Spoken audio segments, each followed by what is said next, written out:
Hello નમસ્કાર મિત્રો, સ્વાગત છે આપનું આપની સૌની સહિયારી YouTube channel information centre with KB પર। આજે આપણે ગુજરાતી ગ્રામરમાં કાવ્ય પંક્તિઓનો વિચાર વિસ્તાર જોવાના છીએ।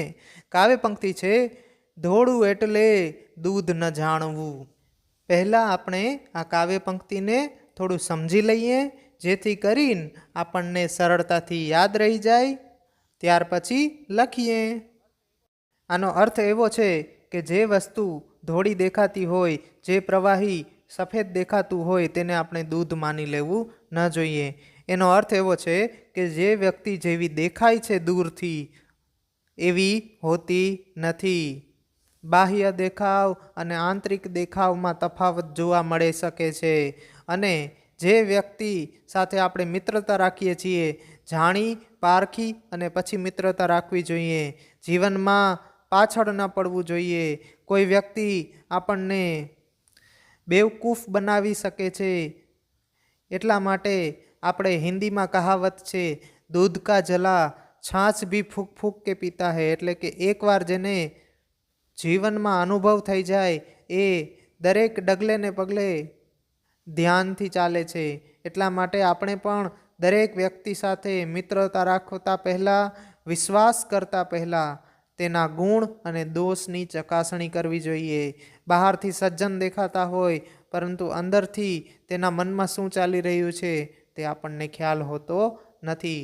ચાલો આપણે સમજૂતી જોઈએ। ધોળું દેખાતું પ્રવાહી દૂધ જ છે એમ માની ન લેવાય।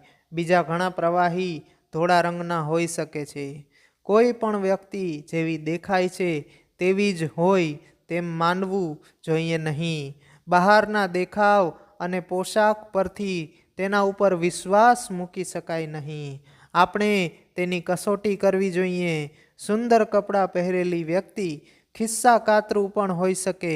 આપણે ત્યાં આ જ પ્રકારનો ભાવ રજૂ કરતી બીજી કહેવતો પણ આપણને જોવા મળે છે, જે આ પ્રમાણે છે, ચળકે એટલે સોનું નહીં। બીજી કહાવત છે, ડુંગરા દૂરથી રળિયામણા વગેરે।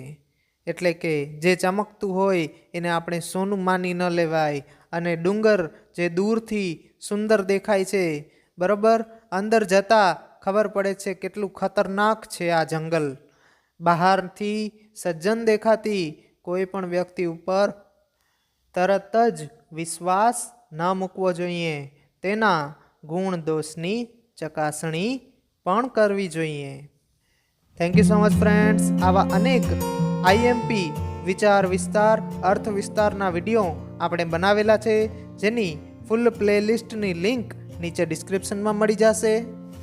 રેગ્યુલર આપણા વિડીયોઝ મેળવવા માટે આપણી ચેનલને સબસ્ક્રાઈબ કરી અને બેલ આઇકનને ઓલ પર સેટ કરી દેજો।